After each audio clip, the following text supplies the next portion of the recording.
I feel like justice will eventually come, but I feel like there's a lot of people going to be in the crossfire as withholding information or hiding evidence and things like that. So that's what it sounds. That's what I think. In my honest opinion, I wouldn't say schoolmate.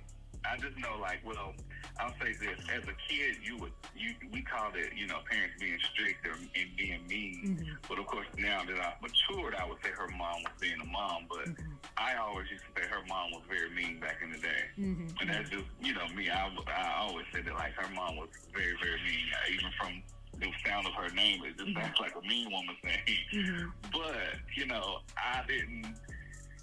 Of all the people they were asking, if I ever thought, anybody would harm her in the family, I was like, no, but she had a strict mom. I'll say that.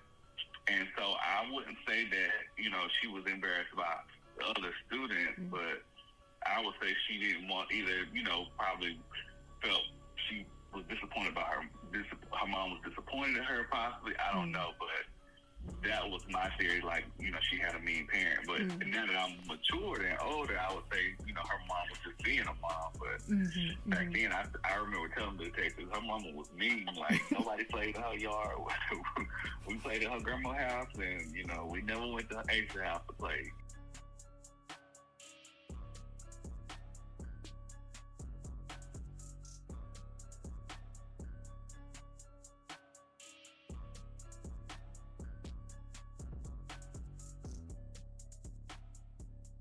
Back on September 18th, 2024, a man named Thad Melentine of North Carolina came forward to law enforcement. He told detectives that he used to party with the Dedman sisters, Lizzie and Sarah, in the mid-2000s. According to Thad, during one of those parties where alcohol was flowing, he witnessed Lizzie Dedman break down crying and say, "I killed Asha Degree." He says Sarah immediately told her to shut the F up. Law enforcement gave Thad a polygraph test. He passed it. I do kind of wonder what his motivations were for coming forward. The timing. Thad Melentine came forward on September 18, 2024, after the Dedman property was searched and plastered all over the local news. He claims that nearly 20 years ago, he heard Lizzie Dedman drunkenly confess to killing Asha Degree at a party, and that her sister Sarah told her to shut up. Now here's the thing. He's from the area. He's heard of Asha. Everyone has. She was a little black girl who vanished and never came home. And yet he kept the story to himself for 2 decades? Even if she wasn't a child, even if this was any missing person, how do you just shrug that off? You hear your friend admit to murder and just keep partying? Now, we know alcohol was involved, and that alone raises questions about memory, about accuracy, about credibility on both sides. And yet, right after the Dedmans are publicly named, this confession suddenly surfaces. I can't help but ask, was this a guilty conscience or just a convenient time to insert yourself into the story? So after this, investigators then went after the Dedman sisters' cell phone records. Sarah Dedman texted Lizzie Dedman, "Dad is probably going to be a huge suspect." And from Sarah to Lizzie, "Maybe we should have let you do what you originally wanted to do." The sisters also texted about their dad. "You don't want something we do or say to impact him, but we also can't be living like this either." And he was just like, "I'll call Teddy," who's Roy's attorney, "and we can go get a polygraph with the honest people." On September 27, 2024, Lieutenant Daniel Howell approached Lizzie Dedman at Highland Park Middle School in Dallas, Texas. She appeared surprised to see him, but agreed to meet later that day after he told her he had new information. However, before that meeting could happen, Lizzie texted Lieutenant Howell saying she had nothing more to say and didn't want to continue the conversation. Lieutenant Howell then followed up with her in person. He explained that Thad Melentine had come forward with claims about her, specifically that she had confessed to killing Asha Degree at a party years earlier. Howell offered Lizzie a polygraph test. She declined, saying she needed to make some phone calls. After stepping away to make a call, she returned and told Lieutenant Howell she would not take the polygraph. Later, Lizzie told Hal she had spoken with her ex-husband, Kelly Foster. The next day, on September 28th, Hal tried to speak with Kelly Foster, Lizzie's ex-husband, at his home. He saw a little girl in the window, but no one answered the door. Law enforcement did intercept a few text messages between Lizzie and her ex-husband. So Kelly Foster says to Lizzie's ex-husband, "I'm so sorry you and your family are going through this right now. It's just horrible." Text from Lizzie to Kelly Foster: "This is going to get nothing but worse. I'm talking to my doctor at 5 to get something for my nerves. I'm just so worried, so worried. I mean, it's a nightmare that's going to keep getting worse, and I can see nothing good happening anytime soon, and I'm an optimist." Text from Kelly Foster: "Oh no, I hate it for y'all."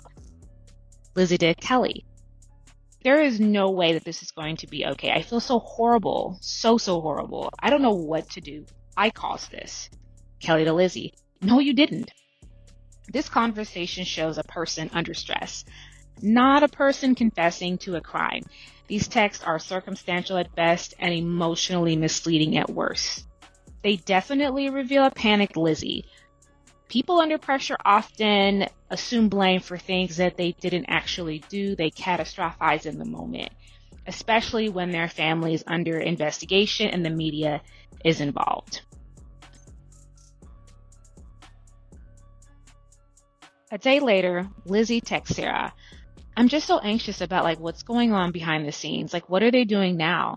What's going to happen to me since I wouldn't talk to them? I'm afraid it's going to get worse." "Well, he told me it's going to." Sarah to Lizzie: "I know, girl, I'm a disaster. I think if they come at you again, you just go and be compliant. That's what I'm planning on doing." Lizzie to Sarah: "Oh, okay." Sarah to Lizzie: "I really just don't have it in me to go through what you've been going through." Lizzie to Sarah: "It's been hell." Sarah to Lizzie: "Just hearing about your situation has made me a disaster. Just hearing about it." Lizzie to Sarah: "Oh, I'm so sorry." Sarah to Lizzie: "I just can't even imagine going through that." Lizzie to Sarah: "But y'all have dealt with other stuff that I haven't." These exchanges definitely show their emotional state during this investigation. It's a pair of women coping with fear, confusion, and public scrutiny. They don't even mention Asha. On October 27, 2024, after receiving iCloud search warrants results for Lizzie Desmond, investigators say they found several messages of interest.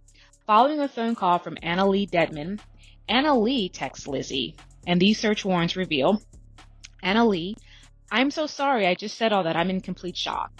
Lizzie: "It's okay, I'm leaving school." Sarah to Lizzie: "They think it's our shirt." "It's not her shirt. Her mom said it wasn't hers." "I don't remember the shirt, but I'm scared. Dad is probably going to be a huge suspect. This is a nightmare. I'm shaking and can't walk now either." Anna Lee: "Lizzie, you don't need to be talking to anyone. I'm at the lawyer's office now.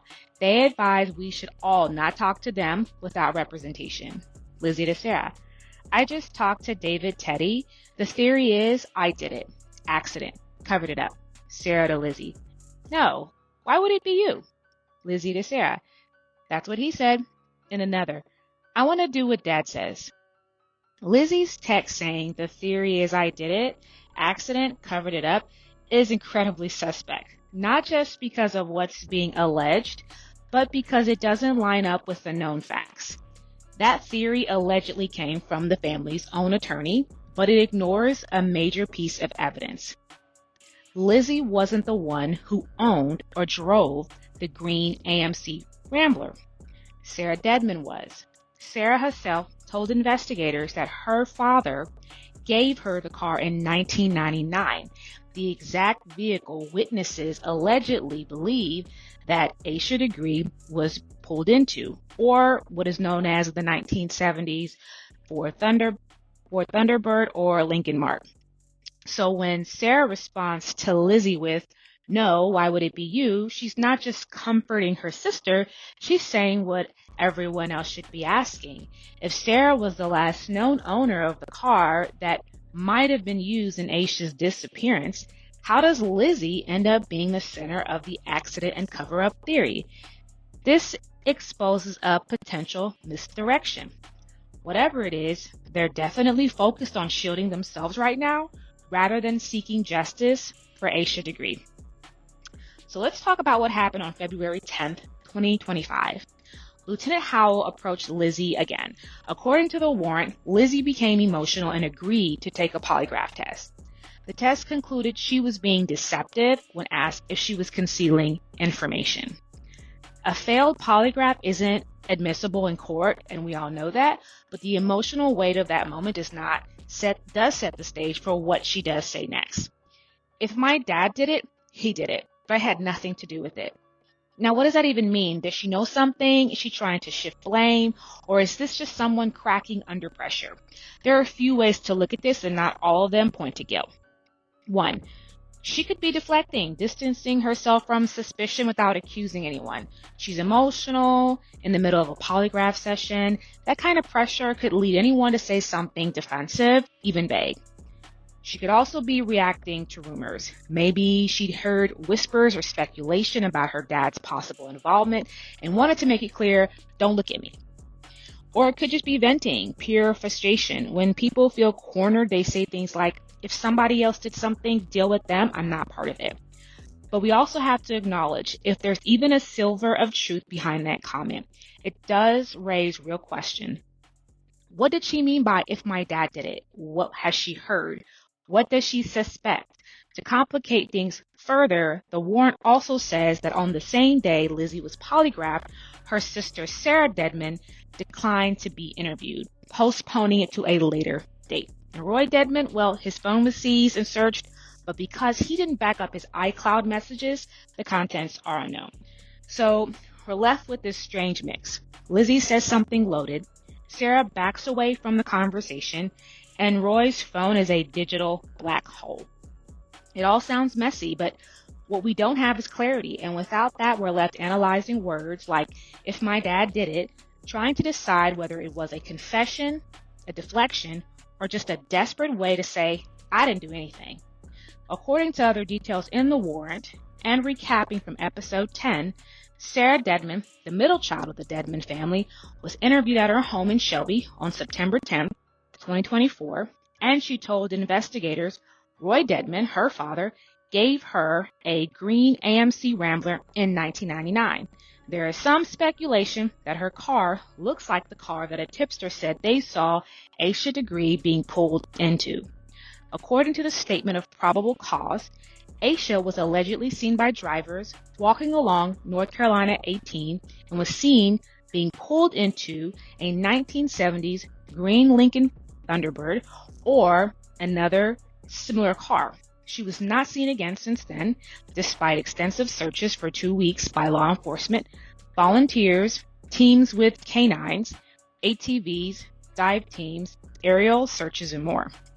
On August the 2nd, 2001, a construction crew found evidence double-bagged in black trash bags on the side of North Carolina 18, approximately 26 miles north of where Asha was allegedly last seen. Some of the items were identified as having belonged to the little girl and others were not. When they were sent for analysis, 2 of the items returned with evidentiary results, and genealogical data revealed 1 sample belonged to Russell Bradley Underhill and another one to one of the Dedman daughters, Anna Lee Dedman. At the time Asha disappeared, Anna Lee was 13, her sister Lizzie was 16, and Sarah was 15. Underhill lived in at least 2 of the nursing home facilities operated by the Dedmans at the time of Asha's disappearance. He was found dead in his apartment in Lincoln County in 2004. So let's take a step back. We have a missing child, a possible green car, a discarded book bag, and 2 names, Russell Underhill and Anna Lee Dedman, surfacing in forensic results over 2 decades later. DNA doesn't always tell us what we think it does. It doesn't scream guilt. It doesn't explain how it got there. And in cases like Asha Degree's, it might just raise more questions than answers. To help us understand how forensic DNA really works, what it can tell us, and just as importantly, what it can't, I'm joined today by former forensic DNA expert Dr. James Caldwell, someone who spent years inside the lab breaking down the kind of evidence most of us only see on case files and news reports. Welcome, Dr. Caldwell. Thanks for coming on the show today. Thank you. I'm glad to be here. And I appreciate what you're doing with this case. It's important, and I'm glad to help however I can. Okay, so let's break this down. When people hear DNA, right, they think that it's airtight, smoking gun kind of evidence. But it's not always that simple. Technology has gotten so sensitive that we can pull a full DNA profile from just a few skin cells. Literally less than what you'll leave behind by touching a doorknob. Now, that's great for science, but it also complicates things because we're finding DNA in places where people have never even touched things directly.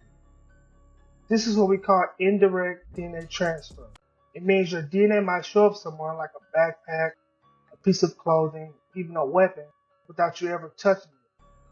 Maybe someone touched you, then they touched the item, or you got a DNA on a hoodie, or the hoodie touched something else. That's how the transfer works. And it makes interpreting this kind of evidence very tricky. So often we can't tell how DNA got there, unless it's mixed in with blood, saliva, or any other bodily fluid, something we can clearly connect to the moment. But unfortunately, it's impossible to say if it came from direct contact or if it was passed along some other way. So when you hear investigators say, oh, we found their DNA, the next question is, how does it get there? If they can't answer that with science, it might be a slam dunk. It might not be a slam dunk. So when we have multiple people's DNAs mixed together, these samples are messy and confusing even for experts. With solid context or a good statistical breakdown, the evidence can be very weak. So the bottom line is that DNA is not magic. It's powerful, but it's not perfect. And you got to ask the right questions. Or you could be putting the wrong person in the hot seat just because of the skin cell they didn't even know they left behind. So from what we now know, there's DNA from certain individuals that may have been found on their items linked to Asha Degree, right? Like the black trash bags and some clothing found in 2001. But if the DNA that the law enforcement recovered wasn't linked to blood or saliva, if it was just touch, meaning skin cells, then we run to serious limits on what we can say how it got there. So let's say they found a full DNA profile from someone, maybe even a well-known name in the community. If it wasn't mixed in with the bodily fluid, or if it came from a complex mixture of several people, we can't scientifically prove that person ever came into direct contact with extraordinary things. That DNA could have transferred through a surface, a piece of clothing, or another person entirely. And that brings us to the Dedman family. Now, people have pointed fingers in every direction, but from a forensic standpoint, if Roy, Connie, or their daughters didn't have DNA directly or clearly linked to a bodily fluid on a piece of evidence, then forensic science can't put them at the scene or even in contact with Asha. So even if a hair stem was found, like Annalise's, but it didn't have the root, just the shaft, that's not enough evidence for a full DNA profile. It's trace evidence, not a smoking gun. It might show up in a database hit if the sample's strong enough, but it won't tell us when it got there, how, or even why.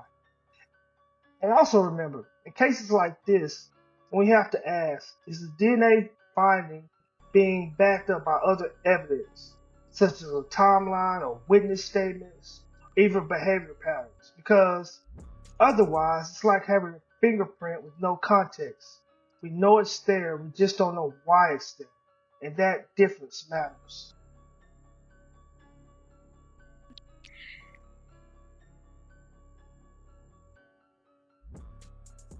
Dr. Caldwell, a man came forward saying he heard Lizzie Dedman confess at a party to killing Asha Degree, and he passed a polygraph.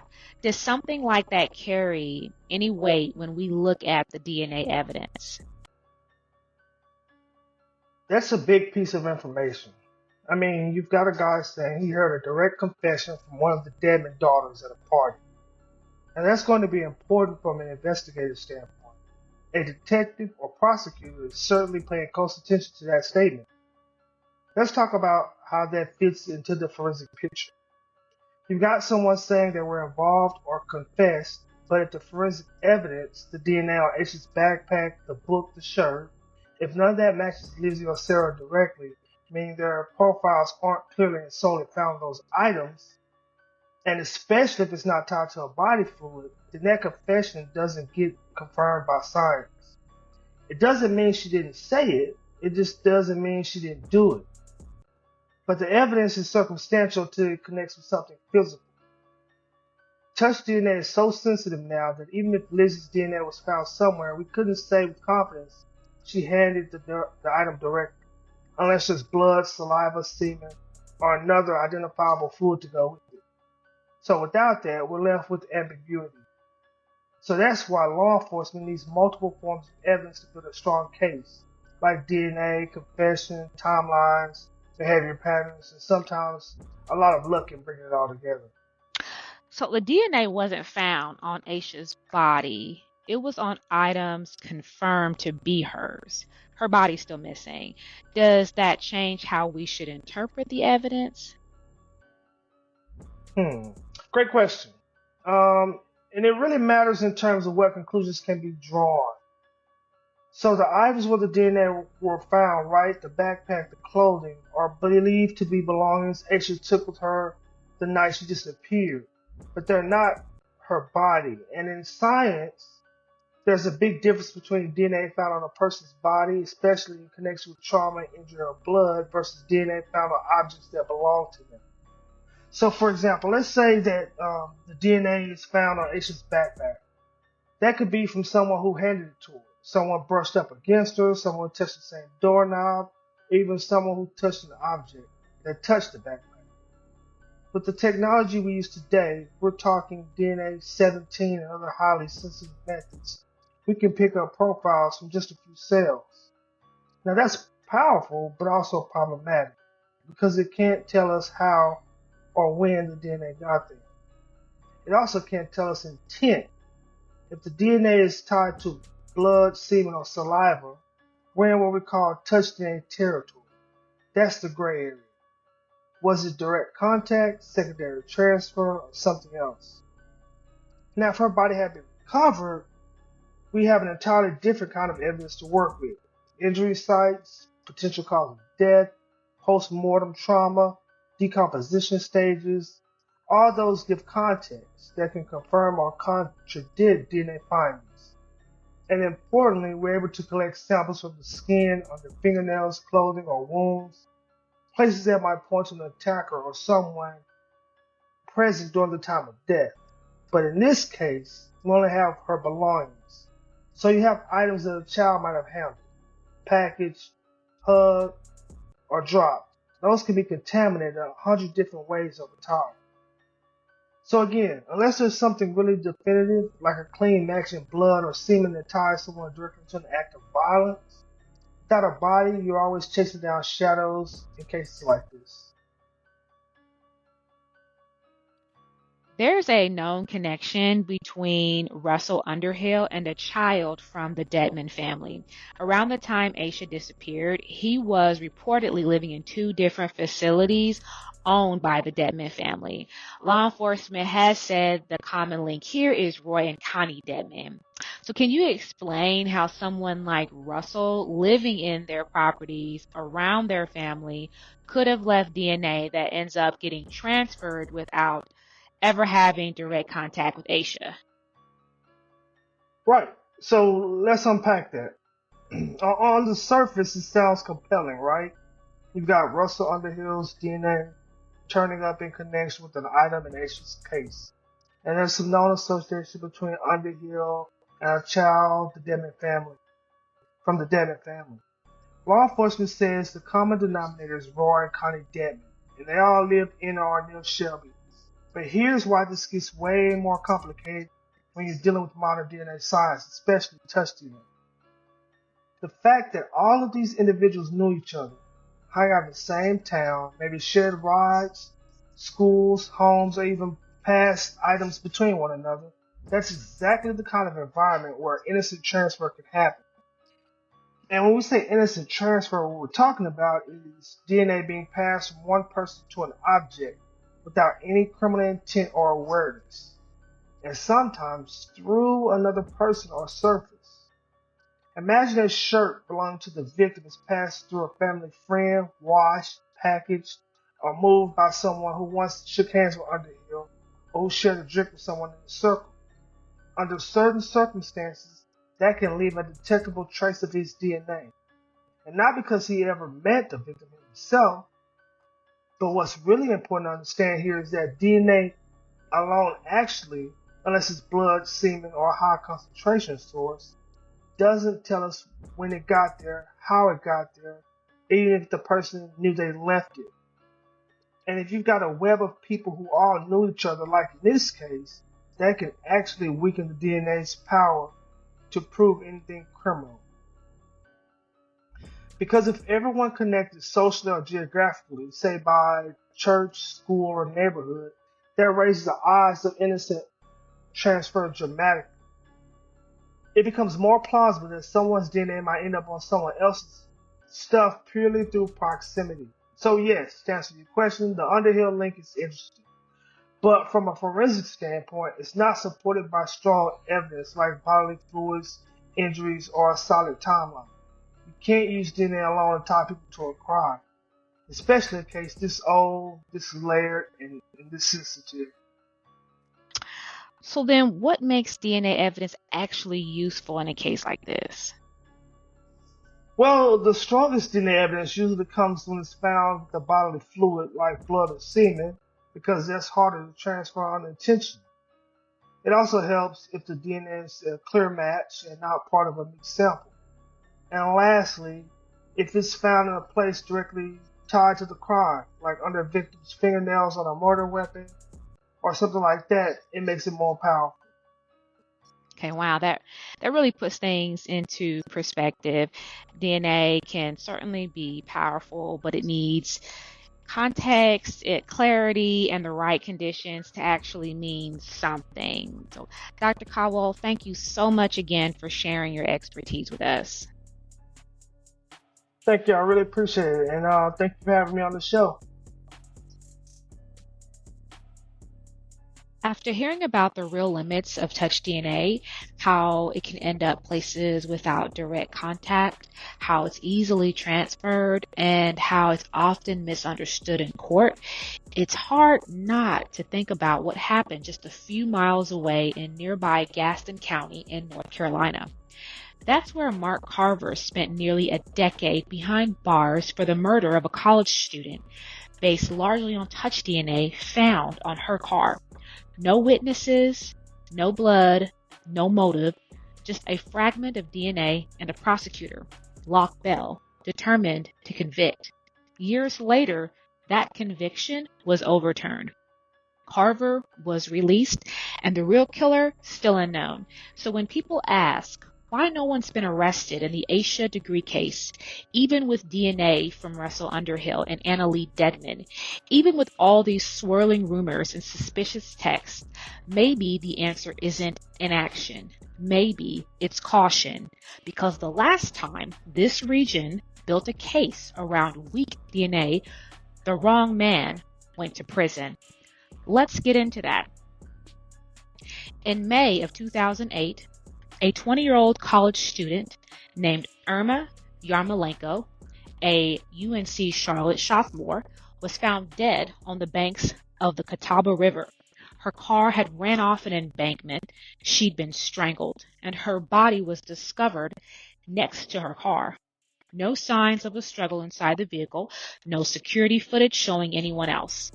Just before the hours that she had taken an exam and ran some hours and then driven to the river to work on a photography project. That's not good. In May of 2008, a 20-year-old college student named Ira Yarmolenko, a UNC Charlotte student, was found dead on the banks of the Catawba River. Her car had ran off an embankment. She'd been strangled, and her body was discovered next to her car. No signs of a struggle inside the vehicle, no security footage showing anyone else. Just hours before, Ira had taken an exam, run some errands, and then driven to the river to work on a photography project. Nearby were two fishermen, Mark Carver and his cousin, Neil Casada. Neither had a criminal record, neither knew Ira, and both agreed to speak with police. They voluntarily gave DNA samples, and that's when things took a turn. Investigators said they found trace DNA from Carver and Casada on the outside of Ira's car. Not blood, not saliva, not semen, just touch DNA, skin cells, picked up using increasingly sensitive testing technology. But here's the problem. That DNA was the only evidence linking Carver to the crime. No motive, no eyewitness, no physical evidence inside the car or on Ira's body, just a forensic hunch. Casada died of a heart attack before he could go to trial. Mark Carver didn't get that chance. In 2011, he was convicted of strangling UNC student Ira Yarmolenko and sentenced to life without parole. Years later, as public scrutiny grew, so did doubts about the investigation, the science, and the prosecution's narrative. Eventually, a judge ruled that Carver's original defense attorney failed to challenge the DNA properly, and his conviction was overturned in 2019. In 2017, Mark Carver's defense attorneys filed a motion asking a North Carolina judge to hold Gaston County District Attorney Locke Bell in contempt, alleging that he withheld investigative and prosecutorial files critical to Carver's case. Then, in 2019, Bell was again accused of misconduct, this time for violating a court order by leaking police video to competing media outlets. He retired in 2021 at the age of 71. In 2022, the Gaston County District Attorney formally dismissed all charges against Mark Carver, citing insufficient evidence. After retesting and re-examining the physical evidence, there is no longer sufficient DNA evidence to support the charge, wrote District Attorney Travis Page, who took office in 2021. Despite the dismissal, Carver has never been granted a pardon of innocence, nor has he received any compensation for the decade he spent in prison. Dr. Lawrence Kobylinski is a DNA expert who has testified in nearly 50 trials. He says most of all, he would expect to see Carver's touch DNA on those ligatures around Ira's neck.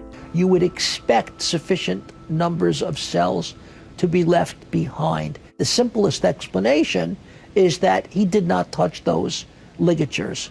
And if it's possible that Carver didn't touch the ligatures, is it also possible he didn't actually touch the car? Most people think of DNA only being able to be in a place if they specifically touch it, and they don't consider the fact that someone else may have had contact with them and then touched the car. There are two ways that DNA can be deposited on an item of evidence. One way is a direct transfer, in which as in I touch that as in item. I touch something and I leave behind DNA from my hands. Mm-hmm. The second possibility is an indirect or secondary transfer, where I shake your hand and now I touch a vehicle and I transfer your DNA onto that vehicle. If you're not careful, you're going to end up putting somebody at a crime scene who was never there.